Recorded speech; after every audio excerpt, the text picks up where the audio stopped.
ভোটের জন্য কি টিচার নিয়োগ প্রক্রিয়া অর্থাৎ আপার প্রাইমারি নবম দশমের থার্ড ফেজ 11-12 থার্ড ফেজ আটকে যাবে কি বলছে পেপার। আসুন দেখা যাক। আসছে ভোট, থমকে যাবে কি নিয়োগ? গণতন্ত্রের উৎসবে সেদূরে মেঘ চাকরি প্রার্থীদের মহলে অনেকেই ভয় পাচ্ছেন, তাহলে কি আর নিয়োগ প্রক্রিয়া থেমে যাবে? চলুন দেখা যাক আজকের কি আছে আমার আজকের খবরে। আমি ইমরান খান, আপনারা দেখছেন আমার YouTube channel IK study class. যদি ভালো লাগে অবশ্যই শেয়ার করুন। আপনি যদি আপার প্রাইমারি ক্যান্ডিডেট হন তাহলে আপনাকে বলবো অবশ্যই আমার এই চ্যানেলটি সাবস্ক্রাইব করুন। আপনি যদি শিক্ষক প্রার্থী হন অবশ্যই আমার এই চ্যানেলটি সাবস্ক্রাইব করুন, কারণ আমি আপার প্রাইমারির জন্য পুরো ইন্টারভিউ প্যাকেজ লিখেছি। সমস্ত কিছু আমার চ্যানেলটিতে আপনি পেয়ে যাবেন। তো সাবস্ক্রাইব করবেন অবশ্যই। আপনি যদি শিক্ষক প্রার্থী হন তাহলে আপনার সমস্ত রকম ম্যাটেরিয়াল আমার এখান থেকে প্রোভাইড করে যাবেন। আপনি যদি অন্য কোনো প্রার্থী হন তাহলে চাকরির জন্য আশা করছেন তাহলে অবশ্যই এই নিয়োগটি করবেন। চলুন এই পত্রিকাটি হচ্ছে আজ বিকেলে কি বলেছে, আজ বিকেলে একটু আমরা পড়ে নিই। শিওরে নির্বাচন, তুঙ্গে ভোটের প্রস্তুতি, সবকিছু ঠিকঠাক থাকলে আগামী 26শে ফেব্রুয়ারি অথবা মার্চের শুরুতেই ভোটের নির্ঘণ্ট প্রকাশ হতে পারে বলে মনে করছে নির্বাচন কমিশন। গত 3টি লোকসভা ভোটের ক্ষেত্রে মোটামুটিভাবে মার্চ মাসের 5 তারিখের মধ্যেই ভোটের নির্ঘণ্ট বেজে দেওয়া ছিল। মার্চ মাসের 5 তারিখের ভেতরেই ভোটের নির্ঘণ্ট ঘোষণা করে দেওয়া হয়েছিল। মনে করা হচ্ছে এবার একটু আগেই হতে পারে ভোটের নির্বাচন। ভোটের দিনক্ষণ ঘোষণা জল্পনা প্রকাশে আসতেই সিঁদুরে মেঘ দেখতে শুরু করেছেন চাকরি প্রার্থীদের একাংশ। ভোটের দিনক্ষণ ঘোষণার জল্পনা প্রকাশ্যে আসতেই সিঁদুরে মেঘ দেখতে রেখেছেন অনেক চাকরির একাংশ। তারা ভাবছেন যে কি হবে, ভোটের দিন ঘোষণা হয়ে গেলে নিয়োগ কি আদৌ সম্ভব?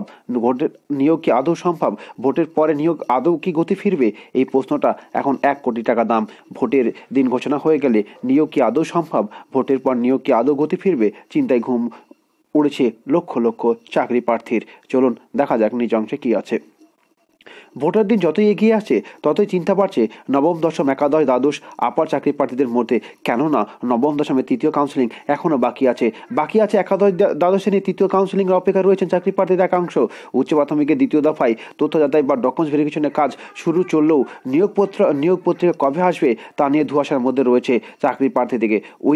একদিকে 6 মার্চ যেমন তাদের 6 মার্চ তারিখে যেমন শুরু হতে চলেছে সেকেন্ড ফেজ ভেরিফিকেশনের পার্ট, কিন্তু কতদিন ধরে চলবে এখনও তো আছে ধোঁয়াশার মধ্যে। শেষ হবে কি?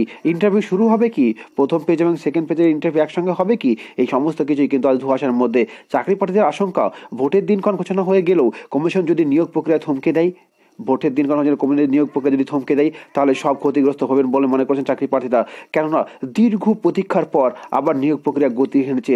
এখন যদি দীর্ঘদিন থমকে থাকার পর নিয়োগ প্রক্রিয়া গতি এনেছে সরকার, এই পরিস্থিতি দাঁড়িয়ে ভোটের নির্ঘণ্ট প্রকাশ হলে নিয়োগ প্রক্রিয়ার গতি একরকম থাকবে কিনা সেটা নিয়ে ধোঁয়াশায় পরিণত হয়েছে।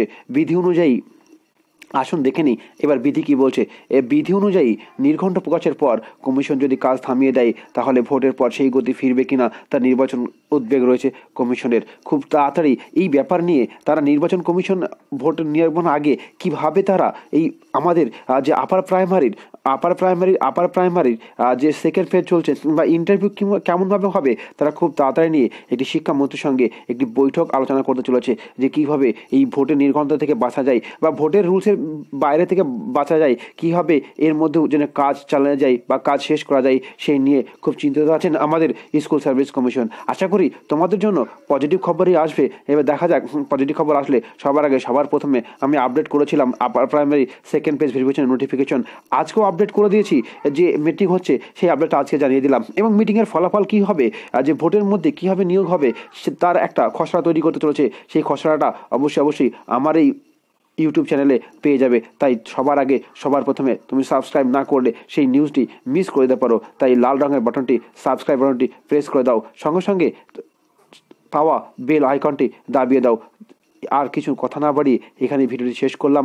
বন্ধুরা কেমন লাগলো তোমার কমেন্ট বক্সে জানাও, তুমি কতটা চিন্তিত। Thank you for watching my video. This is Imran Khan, take care.